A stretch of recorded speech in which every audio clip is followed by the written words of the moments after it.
The design stopped him mid-sentence. Someone had left a portfolio on his desk. Black leather. No name. Jang Min-wook shouldn't have opened it. But the first sketch was a retail redesign for the flagship store he'd been struggling with for 6 months. The second solved a supply chain problem his consultants couldn't crack. The third used his preliminary concepts, the ones locked in his private files. Someone had access to information they shouldn't have. He called security. Find out who left this. 20 minutes later, they brought her to his office. The woman who cleaned his floors every morning at 5 a.m., who he'd never said thank you to, who he'd never learned the name of. She stood there in her custodian uniform, terrified. And he was holding 2 years of work that could save his company. This story isn't about luck. It's about the exact moment silence stops being survival and becomes a choice you can't afford anymore. The elevator door slid open, and Anastasia stepped out, just as a man's voice cut through the hallway. Stop, hurry. Security moved fast. Too fast. Her heart slammed against her ribs. Wait please, I just need. A hand grabbed her arm. Hard. The folder slipped from her grip. Pages scattered across the polished floor, black ink against white paper. Designs. Dreams. Evidence. Jang Min-wook stepped out of his office. Calm, controlled, dangerous. His eyes didn't go to her first. They went to the drawings. Then, slowly, to her. Who told you to bring this here? He asked. Not loud. Worse. Controlled. Anastasia swallowed. Her voice barely held. No one. Silence. The kind that suffocates. Pick them up, he said. She dropped to her knees. Hands shaking. Collecting pieces of a life no one was supposed to see. He didn't help. He just watched. And when she stood back up, clutching the folder against her chest like it might disappear if she let go, he turned and walked back into his office without another word. The security guard released her arm. She didn't move for 3 full seconds. Then she walked to the elevator. Pressed the button. Waited. The doors opened. She stepped inside. And the moment those doors closed, she exhaled for what felt like the first time in 10 minutes. Her hands were still shaking. Anastasia Blackwell had learned something early. If the world doesn't see you, it can't hurt you. She'd lived by that rule her entire life. Kept her head down. Stayed quiet. Survived. But tonight she'd broken it. And she didn't know yet if that decision would save her. Or destroy everything. Most mornings started the same way. 5:00 a.m. Alarm. Silence. Anastasia rolled out of bed before her brain could argue with her body about how little sleep she'd got. 4 hours. Maybe 5 if she was lucky. She moved through the small apartment without turning on the lights, muscle memory guiding her past the kitchen table, around the chair her mother had pushed out the night before, toward the bathroom where she kept her work uniform folded on the shelf above the toilet. Blue polo shirt. Black pants. A badge that said guest services. It was a lie. She didn't serve guests. She cleaned offices they'd never see. By 5:30 she was out the door. The building she worked in sat in the financial district, 23 floors of glass and steel that reflected the sunrise like it had been designed to remind everyone below it exactly where they stood. Anastasia entered through the service entrance. Badged in. Nodded at the overnight guard, who never remembered her name. He didn't nod back. She took the service elevator to the 18th floor. The executive floor. Where men like Jang Min-wook built empires and never once thought about the people who kept those empires clean. She started in the hallway. Vacuumed the carpet. Wiped down the glass walls. Emptied the trash bins that were always half empty because executives didn't generate trash, they generated wealth, power, influence. Trash was for people like her. By 6:15 she reached his office. Jang Min-wook's name was printed on a brushed steel plaque beside the door, no title, no explanation. If you didn't know who he was, you didn't belong on this floor. She opened the door. The space was immaculate. It always was. Floor-to-ceiling windows overlooking the city. A desk the size of her kitchen table, but carved from a single piece of dark wood she couldn't name. 2 chairs, one behind the desk, one in front. No personal items. No photos. No clutter. Just control. Anastasia cleaned it the same way she cleaned every office, methodically, invisibly, efficiently. She dusted the shelves. Wiped the windows. Straightened the chair behind his desk that was never out of place to begin with. And while she worked, she looked. Not obviously. Not suspiciously. Just observed. The books on the shelf weren't for decoration, they had notes in the margins, pages dog-eared at specific chapters. The papers on his desk weren't random, they were contracts, proposals, architectural renderings of buildings that didn't exist yet. She didn't touch them. But she read them. Every morning. A little more. That's how she learned that Jang Min-wook wasn't just a businessman. He was a builder. Someone who saw empty space and turned it into value. Someone who understood that luxury wasn't about expense. It was about inevitability. The feeling that something was always supposed to exist exactly the way it did. Anastasia understood that. She just didn't have the resources to prove it. By 7:00 a.m. she was finished. She left his office exactly the way she'd found it. Locked the door. Moved on to the next one. By 8:30 she was clocking out. By 9:00 she was across town. Waitressing. The diner wasn't terrible, just old, tired, and filled with people who wanted their coffee hot and their conversation brief. Anastasia was good at both. She didn't ask questions. Didn't linger. Didn't make small talk unless someone else started it first. Most shifts she worked straight through without sitting down. Refilled the same coffee cup 4 times for the man in the corner booth who never tipped. Smiled at the woman who ordered toast, ate half, then asked for it to be wrapped to go. Took orders. Delivered food.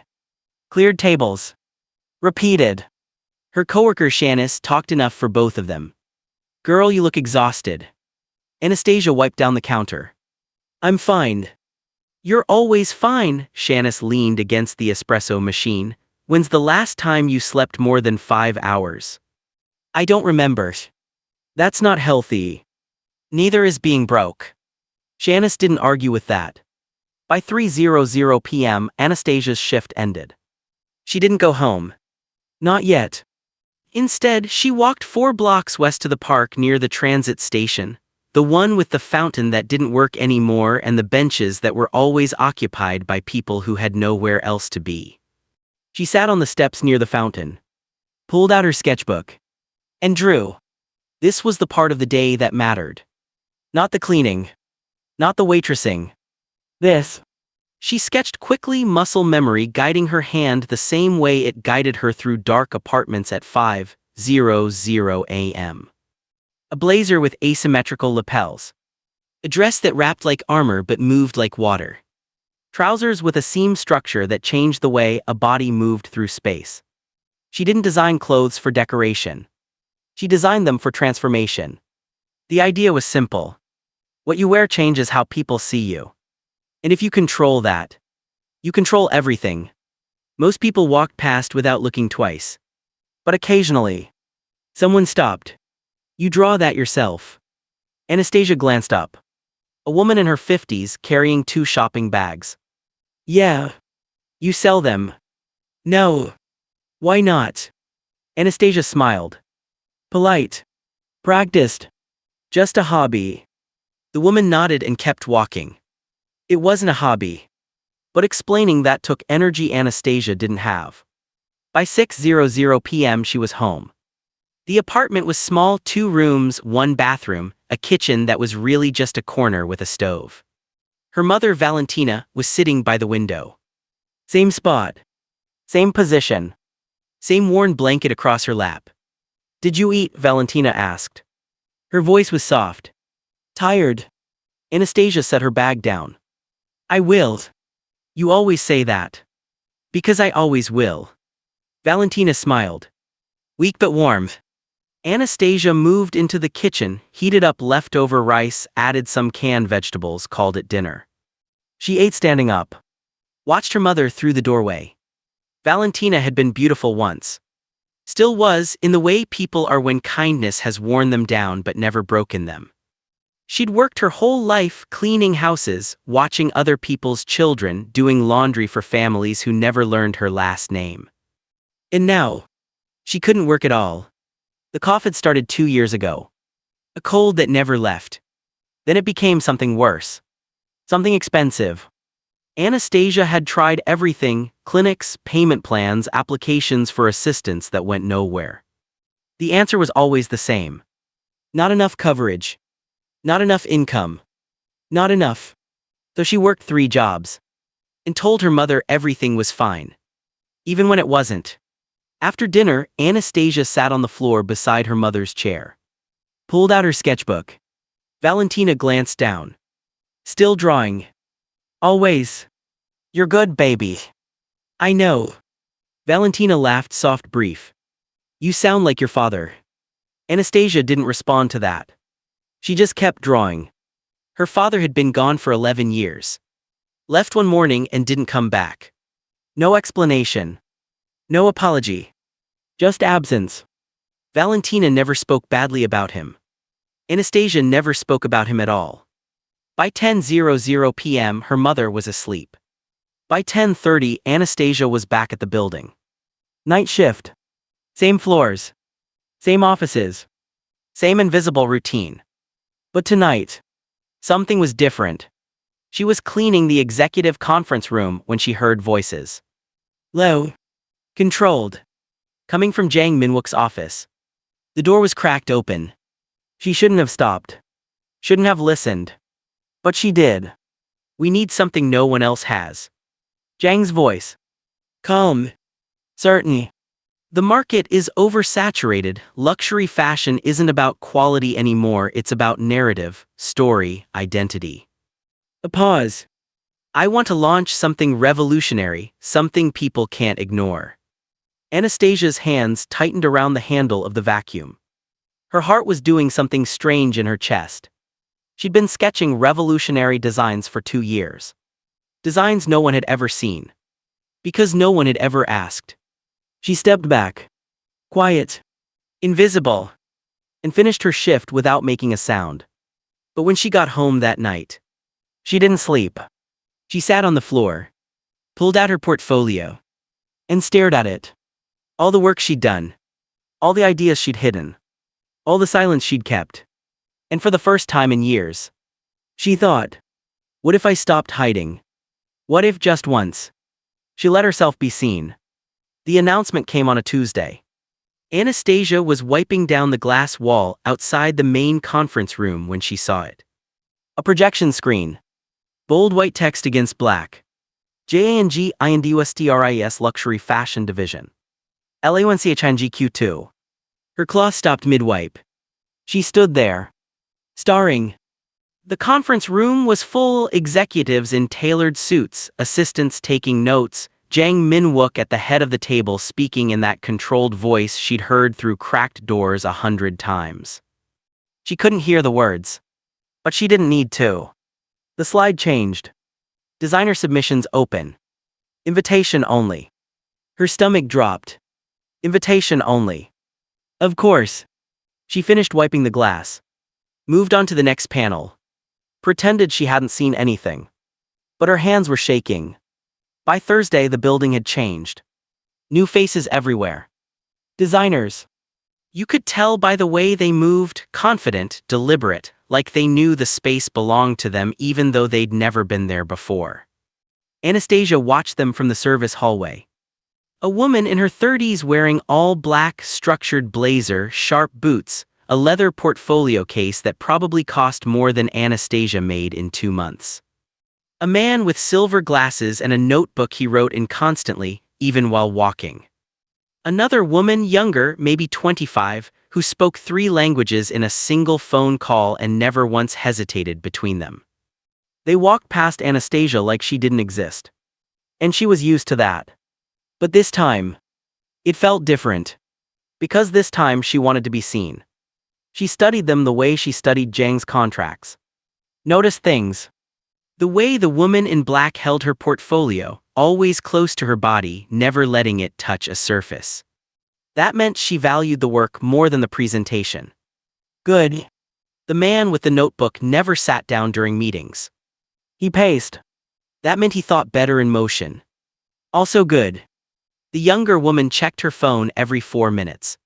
Not random scrolling, timed intervals. She was managing something in real time while pretending to be present. Dangerous. Smart. These weren't amateurs. They were architects of perception. And Anastasia. She was invisible. Her mother's cough got worse on Friday. Anastasia came home from the diner and found Valentina bent over the sink, gripping the counter with both hands, her shoulders heaving. Mom. Valentina held up one hand. Wait. Anastasia waited. When the coughing stopped, Valentina straightened slowly. Wiped her mouth with a towel. Didn't look at her daughter. I'm fine. You're not. Anastasia. We need to go to the clinic. We can't afford the clinic. We can't afford not to. Valentina turned. Her eyes were tired. So tired.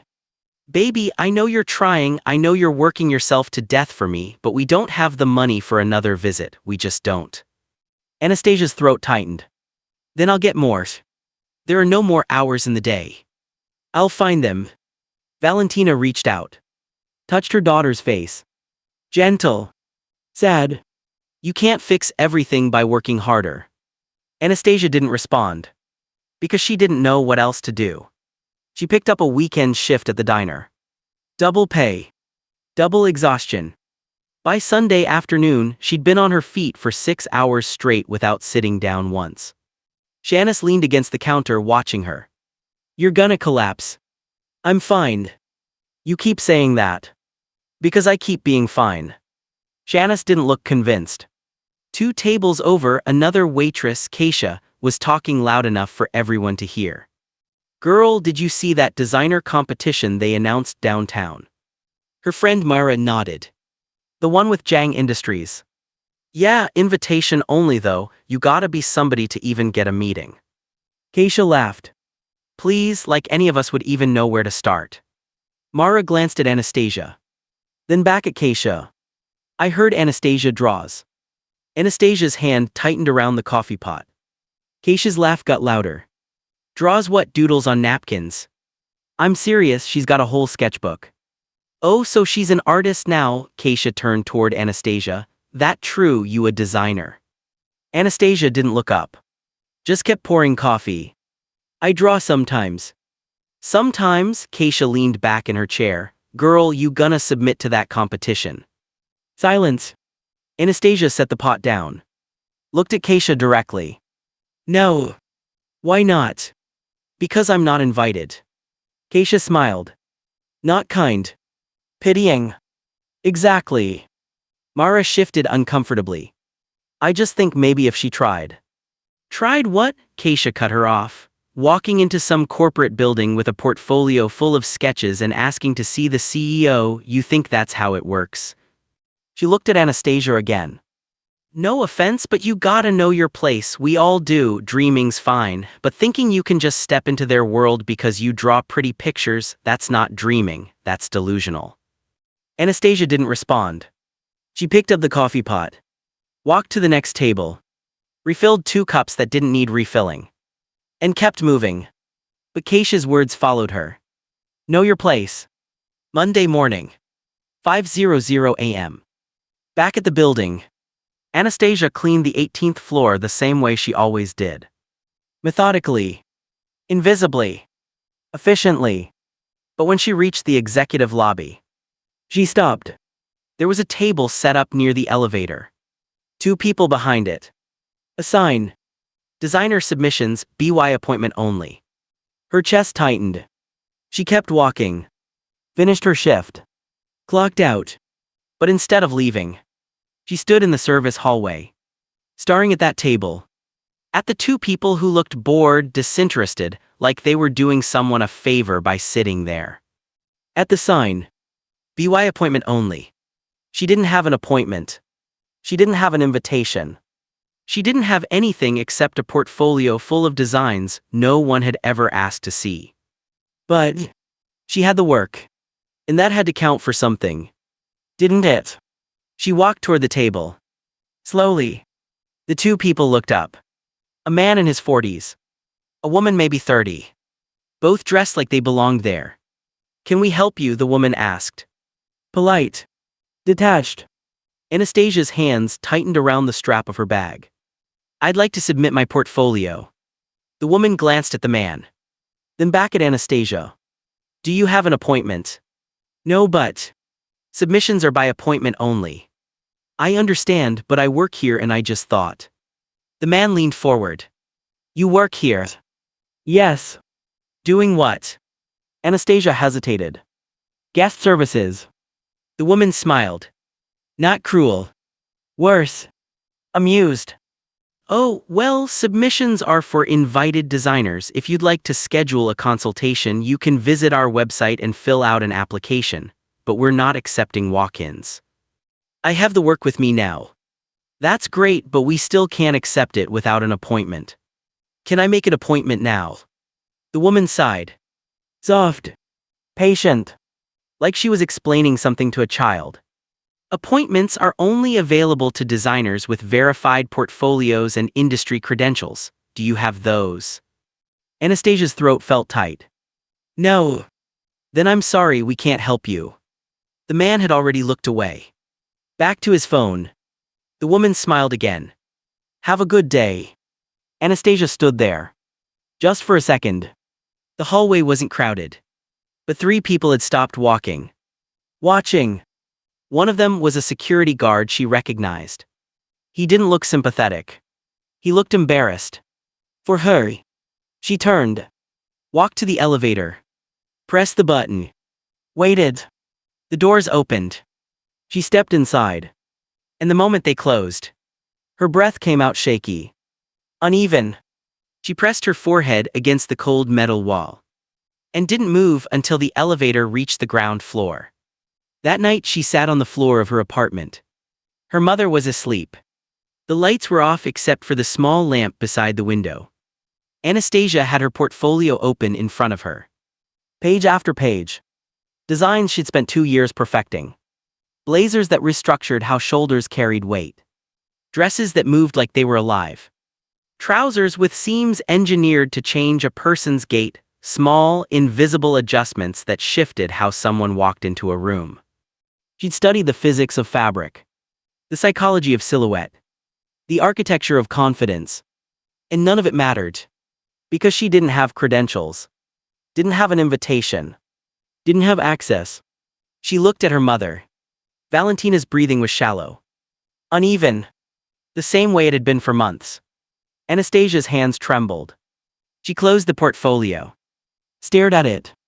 Then whispered. So quiet it barely counted as sound. If I don't try now, I never will. She stood up. Walked to the window. Looked out at the city, at the buildings that glowed like they were made of something other than steel and glass.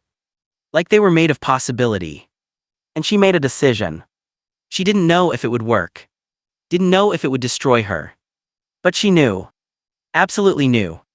That if she didn't act now, she'd spend the rest of her life cleaning other people's dreams while hers stayed locked in a portfolio no one ever saw. She would get her work in front of Jang Min-wook. No appointment. No invitation. No permission. She'd find a way. Even if it cost her everything. 2:13 a.m.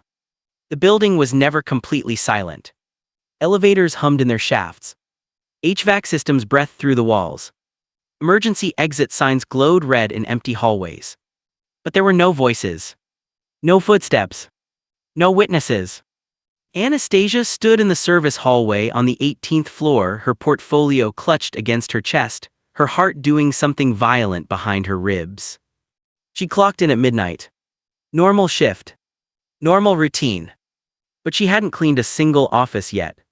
She'd been standing here for 11 minutes. Staring at the door to Jang Min-wook's office. Trying to convince herself this wasn't insane. It didn't work. This was insane.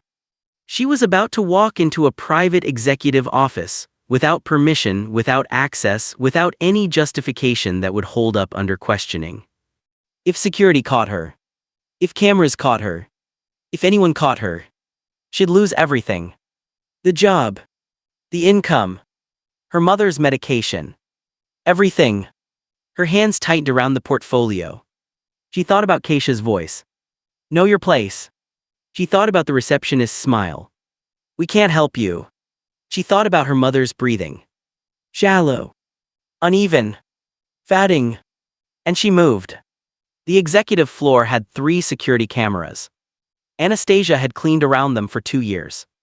She knew their angles. One covered the elevator lobby. One covered the main corridor. One covered the emergency stairwell. None of them covered the blind corner near the executive restroom, the architectural dead space created when they'd renovated the floor plan but hadn't updated the security grid. She'd never thought about it before. Never needed to. But tonight, she stayed in that corner. Moved along the wall. Kept her head down. Her breathing shallow. Her step soundless. The hallway stretched ahead of her, polished floors reflecting emergency lighting, glass walls refracting shadows into shapes that didn't exist. She reached his door. It wasn't locked. Executives didn't lock their offices. They didn't need to. No one without clearance could reach this floor after hours. Except cleaning staff. She pressed down on the handle. Slow. Gentle. The door opened. She slipped inside. Closed it behind her. And stood in the darkness for 5 full seconds, listening for footsteps that didn't come. The office looked different at night. Bigger. Emptier. The windows stretched floor to ceiling, framing the city in a way that made it look like Jang Min-wook owned the skyline itself. Maybe he did. Anastasia crossed the room. Her footsteps were silent against the carpet, industrial-grade sound dampening designed to make power feel effortless. She reached his desk. Set the portfolio down. Center. Right where he'd see it the moment he sat down. Unavoidable. Her hands were shaking so badly she had to press them flat against the leather surface just to steady herself. This was it. The moment she couldn't take back. She stepped away. Looked at the portfolio one last time. Black leather. Silver clasp. 2 years of work. 2 years of silence. All of it sitting on a desk that didn't belong to her, in an office she had no right to enter, waiting for a man who didn't know her name. She turned. Walked to the door. Opened it. Stepped out. Closed it behind her. And disappeared back into the shadows. She didn't sleep that night. Couldn't. She lay on the floor of her apartment, staring at the ceiling, replaying every second. The sound the door made when it opened. The weight of the portfolio leaving her hands. The way the city looked through those windows, like proof that some people were born above consequence. By 4:30 a.m. she gave up trying to rest. Got dressed. Went to work. Normal shift. Normal routine. Except nothing felt normal. She cleaned the 16th floor. Then the 17th. Then, she heard it. Shouting. From the 18th floor. Her stomach dropped. She didn't run. Didn't move faster. Just kept pushing her cart toward the service elevator, her pulse hammering in her ears. The elevator doors opened. She stepped inside. Pressed 18. The doors closed. And she counted her heartbeats until they opened again. The hallway was chaos. Staff everywhere. Security guards near Jang's office. Voices overlapping, sharp, confused, urgent. Found it this morning. No sign of forced entry. Checking the logs now. Anastasia kept her head down. Moved toward the supply closet. Opened it. Pretended to reorganize cleaning solutions. Who did this? Jang's voice. Louder than she'd ever heard it. Not just angry. Something else.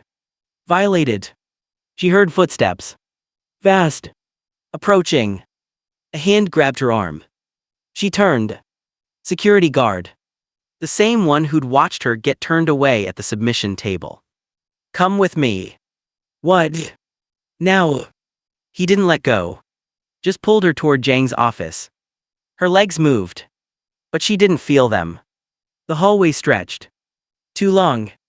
Too short. And then, she was inside. Jang Min-wook stood behind his desk. Her portfolio open in front of him. But he wasn't looking at it. He was looking at her. The security guard released her arm. Stepped back. Closed the door. Silence. Heavy. Crushing. Was it you? Jang asked. His voice quiet now. Controlled. Worse than shouting. Anastasia's throat felt like it was closing. But she didn't look away. Yes. The word came out steady. She didn't know how. Jang's jaw tightened. You broke into my office. The door was unlocked. That's not permission. I know. Then why? She swallowed. Hard. Because I needed you to see it. He stared at her. Not blinking. Not moving. You needed me to see it, he repeated slowly. So you committed, what would you call this, trespassing, unauthorized access? I'd call it desperation. His eyes narrowed. Do you understand what you've done? Yes. Do you understand what happens now? Her hands were shaking again. She pressed them against her sides. I lose my job. At minimum. I know. Then why take the risk? Her voice cracked. Just slightly. Because if I didn't, no one would ever see this, no one would ever see me, and I can't. She stopped. Breathed. Started again. I can't keep being invisible. Silence. Jang's expression didn't change. But something in the room shifted. He looked down at the portfolio. Then back at her. You think this justifies breaking into my office? He asked. You think talent excuses violation of protocol? No. Then what do you think? Anastasia's throat tightened. But she didn't look away. I think the only thing worse than failing would be never trying at all. Jang didn't respond. He just reached for the portfolio. Flipped it open. Casual. Dismissive. Like he was indulging a child. Anastasia watched his face. Watched his eyes move across the first page. A blazer design. Asymmetrical lapels. Structured shoulders that distributed weight differently, ergonomic precision disguised as aesthetics. He flipped to the next page. A dress. Fabric engineered to move independently from the body, creating the illusion of motion even in stillness. Fashion as kinetic sculpture. He didn't close the portfolio. He flipped again. Trousers with reinforced seams placed at non-traditional stress points, designed to change how someone walked, stood, occupied space. Small interventions. Invisible adjustments. Maximum impact. His hand slowed. He flipped back to the dress. Studied it. Then forward to a coat design she'd spent 3 months perfecting. The room felt different now. Quieter. Heavier. No one spoke. The security guard shifted his weight near the door. Someone's phone buzzed in the hallway outside. Jang turned another page. Then another. His fingers moved slower now. Deliberate. Careful. And Anastasia. She stopped breathing.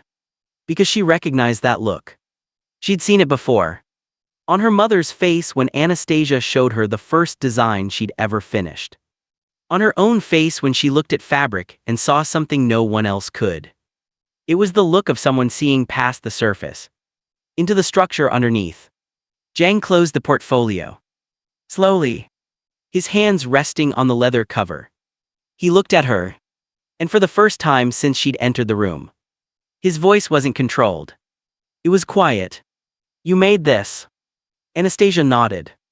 Yes. All of it. Yes. He opened it again. Flipped through faster this time. Stopping on random pages. A suit. A skirt.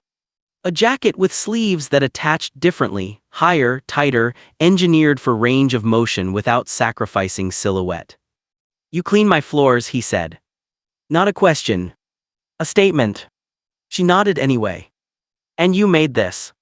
I clean your floors, she said quietly, but I study everything you build. Silence. Jang's eyes stayed on the portfolio. Why? Because, she hesitated, because you don't just make buildings, you make inevitability, you make things that feel like they were always supposed to exist exactly that way. She paused. That's what I want to do with fabric. Jang didn't respond. He just kept staring at the designs. Page after page. And he didn't close the portfolio. He didn't dismiss her. He didn't say anything at all. But his silence, for the first time in Anastasia's life, felt like listening. Jang turned another page. Stopped. His finger traced the edge of a technical drawing, a coat with interior pockets positioned at precise angles, each one mapped to natural hand positions during different emotional states: confidence, anxiety, authority, casual power. The pockets weren't decorative. They were behavioral architecture. He looked up. Where did you learn this? Anastasia's voice was quiet. I didn't. You didn't study design. No. Then how? I watched. She gestured toward the window. Toward the city.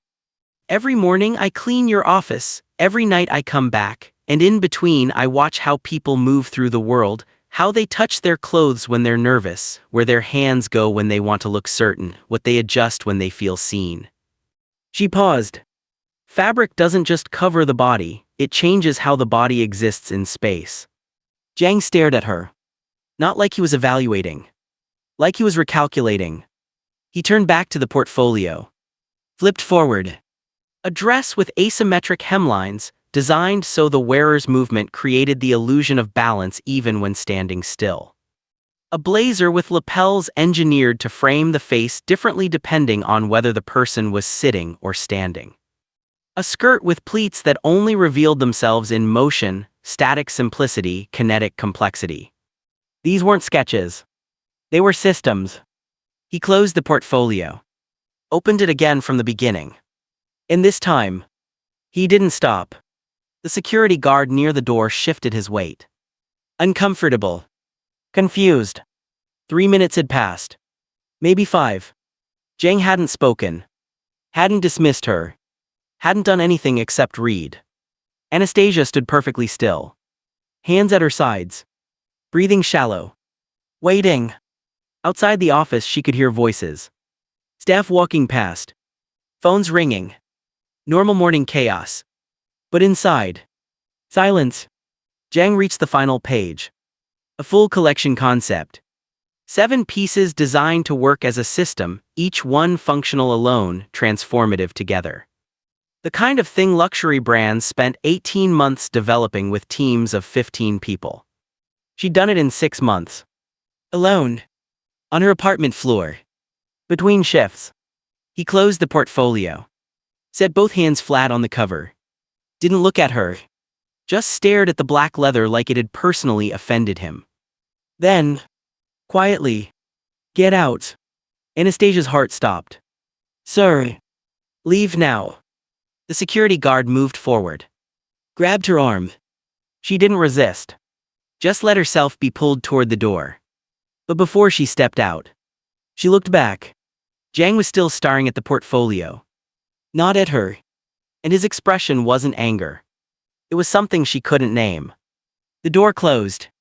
She was escorted to the service hallway. The guard released her. Didn't say anything. Just walked away. Anastasia stood there. Alone. Her hands were shaking. Her throat tight. She just lost everything.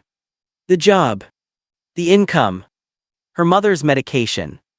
All of it. For a portfolio he'd looked at for 6 minutes and then. Get out. She pressed her forehead against the cold wall.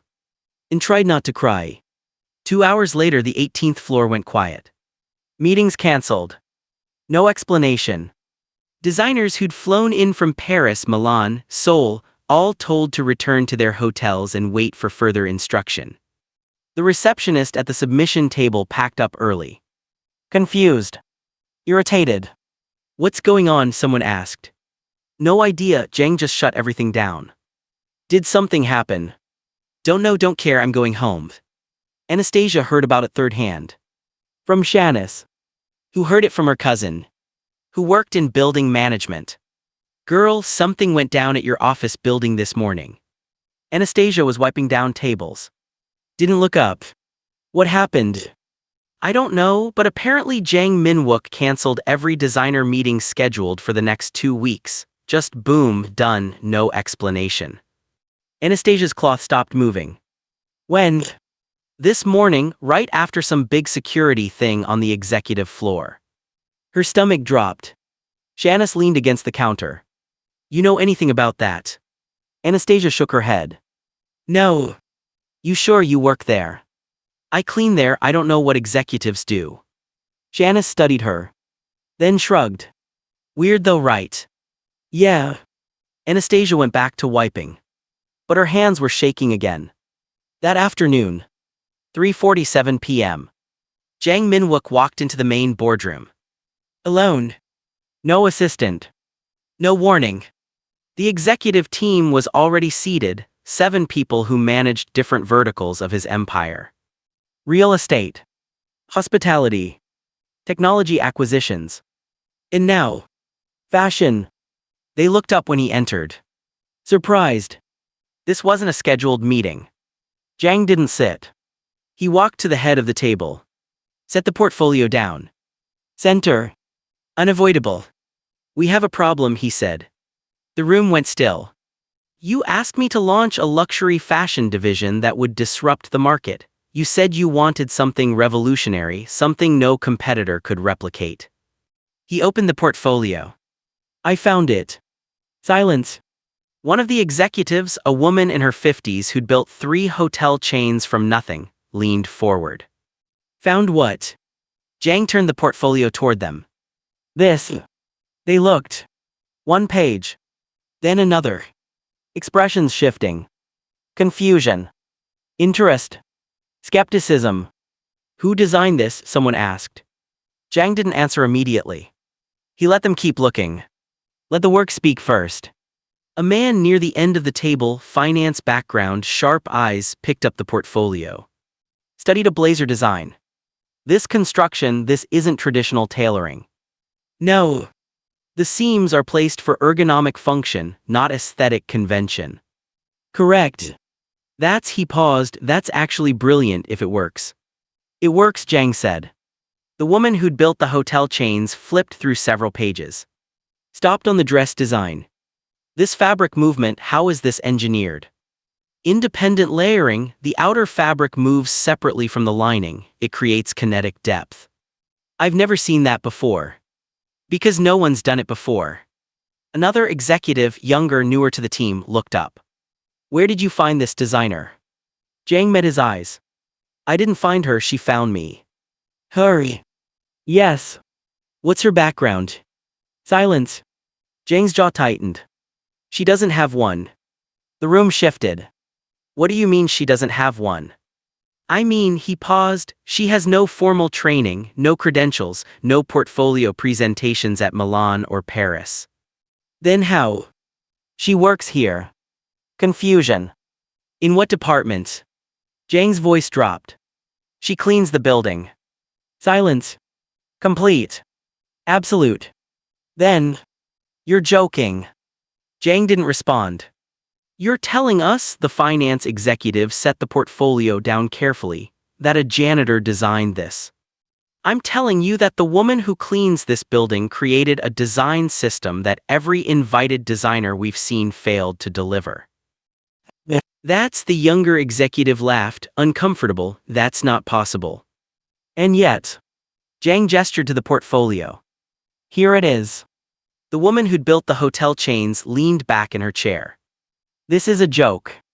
It's not. You can't seriously be suggesting. I'm not suggesting anything, Jang said, I'm telling you what I found. The finance executive shook his head. We can't launch a luxury division with a designer who has no credibility, no name, no ego, Jang interrupted. Excuse me. Every designer we've brought in has spent more time protecting their reputation than solving our problem. They want their name attached to something safe, something they can defend. He tapped the portfolio. She doesn't care about her name, she cares about the work. That's not how this industry works. Then maybe we change how it works. Silence. The younger executive leaned forward. With respect, sir, this is insane. We can't build a luxury brand on the back of someone with zero experience. She has experience, Jang said quietly, just not the kind you recognize. He closed the portfolio. You asked for something no one has seen before, this is it. The room stayed quiet. No one agreed. But no one argued. Jang picked up the portfolio. I'm moving forward with this, if you don't want to be part of it, there's the door. He walked out. The call came at 9:23 p.m. Anastasia was at home, sitting beside her mother. Her phone buzzed. Unknown number. She almost didn't answer. But something made her. Hello. Is this Anastasia Blackwell? Male voice. Professional. Unfamiliar. Yes. This is Han Jae-hoon, I'm Mr. Jang's executive assistant. He's requested your presence tomorrow morning at 8:00 a.m., 18th floor, main conference room. Her heart stopped. What? 8:00 a.m., don't be late. The line went dead. Anastasia stared at her phone. Then at her mother. Valentina was awake. Watching her. What is it? Anastasia's voice came out shaky. I don't know. But that wasn't true. She did know. Something had changed. She just didn't know if it would save her. Or destroy everything. Anastasia stood outside the main conference room at 7:54 a.m. 6 minutes early. She'd been awake since 4:00 a.m. Showered. Changed 3 times before settling on the same black pants and white shirt she always wore, the clothes that made her disappear. Except, this morning she didn't want to disappear. She wanted to be seen. Her hands weren't shaking anymore. That surprised her. Yesterday she'd been terrified. Today, she felt calm. Not because she knew what would happen, but because she'd already survived the worst part. The risk. The exposure. The moment when everything could have collapsed. And she was still standing. The door opened. Han Jae-hoon, Jang's assistant, stood there. Calm. Professional. Come in. She stepped inside. The conference room was empty except for one person. Jang Min-wook. Standing at the far end of the table. Her portfolio open in front of him. He looked up when she entered. Gestured to the chair across from him. Zit. She did. He didn't. For a long moment he just stood there. Studying her. Not the way security had studied her, looking for guilt. Not the way the receptionist had studied her, looking for reasons to dismiss. He studied her the way she studied fabric. Looking for structure underneath. Do you know why you're here? He asked. No. You broke into my office. Yes. You violated protocol, bypassed security, committed what most companies would classify as corporate espionage. She didn't respond. He leaned forward. Hands flat on the table. And you created something I haven't seen in 15 years of running this company. Silence. Do you understand what that means? He asked. No. It means, he paused, it means I was wrong. Anastasia blinked. About what? About how talent works. He gestured to the portfolio. I thought it required credentials, education, access. I thought people needed permission to be great. He looked at her directly. You proved me wrong. Her throat tightened. Jang straightened. From today, he paused, you don't clean here anymore. Her heart stopped. This was it. Termination. Everything she'd feared. She opened her mouth to speak. You design here. The words hit her like physical force. She didn't move. Didn't breathe. Just stared at him. What? You heard me. I don't understand. Jang closed the portfolio. I'm launching the luxury fashion division in 3 months. You're the lead designer. Anastasia's hands gripped the edge of the table. That's not possible. Why not? Because I'm not. Not what, not trained, not credentialed. His voice was quiet, not the person I expected. She swallowed hard. All of those. Good. He walked around the table. Stopped 3 feet away from her. Every designer I brought in gave me variations of things that already exist. Safe, predictable, marketable. He tapped the portfolio. You gave me something I've never seen before, something that solves problems I didn't know existed. He paused. That's not talent, that's vision. Anastasia's voice came out barely above a whisper. What if I fail? Then you fail the same way every other designer would have failed, except you'll fail trying something revolutionary instead of repackaging the past. Silence. She looked at the portfolio. Then at him. Why me? Jang's expression shifted. Not softer. Just honest. Because you didn't wait for permission, you didn't ask if you belonged, he hesitated, you just existed in a space everyone told you wasn't yours. He met her eyes. That's not ambition, that's inevitability. She left the conference room at 8:47 a.m. Walked to the elevator. Pressed the button. Waited. And the entire time, she felt like she was watching herself from somewhere outside her body. This wasn't real. Couldn't be. 3 days ago, she'd been invisible. Now, the elevator doors opened. She stepped inside and realized she'd never been invisible. They just never looked. She went straight home. Didn't stop. Didn't think. Just moved. Her mother was awake. Sitting by the window. Same position. Same blanket. Anastasia walked in. Set her bag down. And stood there. Valentina looked up. Baby, what's wrong? Anastasia's throat tightened. Nothing's wrong. Then why do you look like that? Like what? Like you've seen something you can't explain. Anastasia crossed the room. Knelt beside her mother's chair. Took her hand. Mom. Her voice broke. Valentina's eyes widened. What happened? I got a job. You already have 3 jobs. A different job. Anastasia looked at her mother. Really looked. I'm a designer now. Valentina didn't respond immediately. She just stared. Then, quietly, say that again. I'm a designer for Jang Industries, lead designer for their luxury fashion division. Valentina's hand trembled in hers. How? Anastasia smiled. Shaky. Real. I stopped hiding. Valentina pulled her close. Held her. And Anastasia felt something break inside her chest. Not painfully. Just released. Years of silence. Years of being invisible. Years of believing the world would never make space for her. All of it. Breaking in one moment. I think her voice was barely audible. I think I've been seen. Valentina pulled back. Looked at her daughter. Smiled. Weak but proud.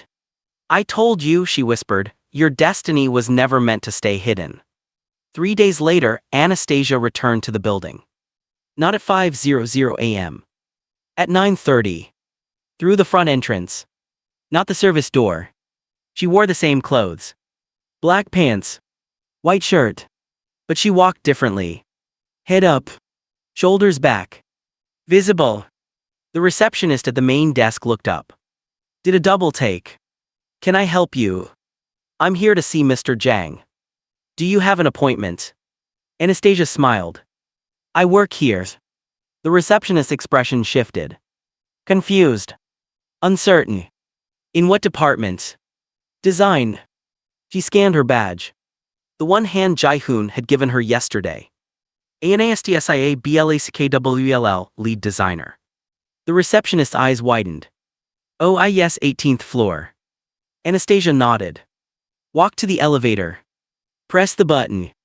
The doors opened. She stepped inside. And this time, she didn't feel like she was trespassing. The 18th floor was different now. Her office was 3 doors down from Jang's. Smaller. But hers. Windows overlooking the city.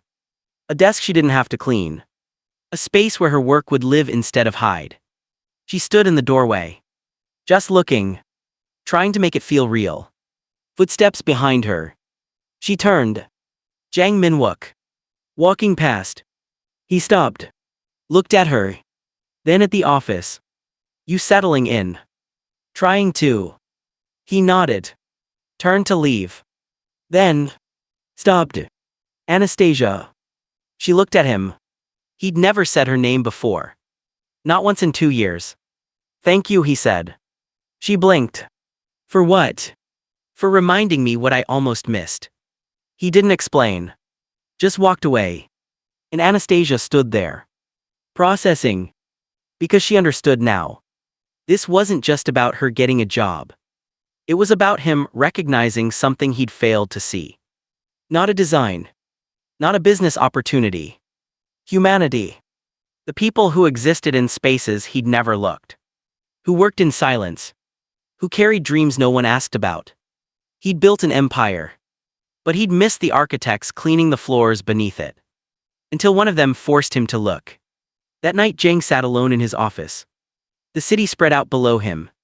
Endless. Glowing. Indifferent. He'd spent 15 years building this. Power. Influence. Control. And in all that time, he'd never once said thank you to the woman who cleaned his office every morning. Never learned her name. Never saw her. Not until she made it impossible not to. He thought about the executives who resisted. The ones who'd said it was impossible. That credentials mattered more than vision. That the system existed for a reason. And he realized. The system existed to protect people like him. From people like her. Because if someone without permission could create something revolutionary, then permission didn't mean anything. And that terrified people who'd spent their lives collecting it. He looked at his desk. Empty now.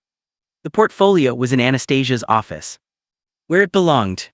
He'd built an empire on seeing what others missed. On finding value in empty space. But he'd missed the most obvious thing. The person who'd been there all along. He didn't know if that made him blind. Or just human. Probably both. 2 weeks later, Anastasia was working late. Finalizing a technical drawing. She heard footsteps in the hallway. Looked up. Jang. Walking past her office. He glanced in. Nodded. Kept walking. She went back to her drawing. Then. Anastasia. She looked up. He'd stopped. Turned back. Yes. He stood in her doorway. Silent for a moment. Then. I never said thank you.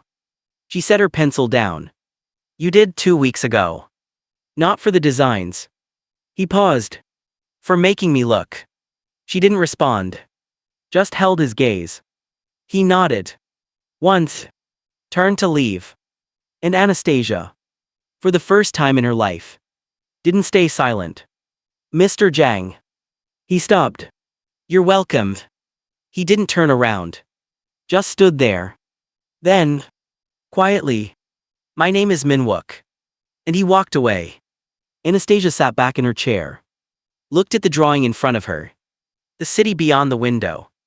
The life she'd built from nothing but refusal to disappear. And smiled. Because she'd learned something. Invisibility wasn't a condition. It was a choice the world made. And the moment you refused to accept it, everything changed. Not because the world suddenly saw you, but because you finally saw yourself. In that was the only permission she'd ever needed. Invisibility isn't something that happens to you. It's something the world chooses. Until you decide they don't get to choose anymore. What would you have done when that portfolio hit his desk?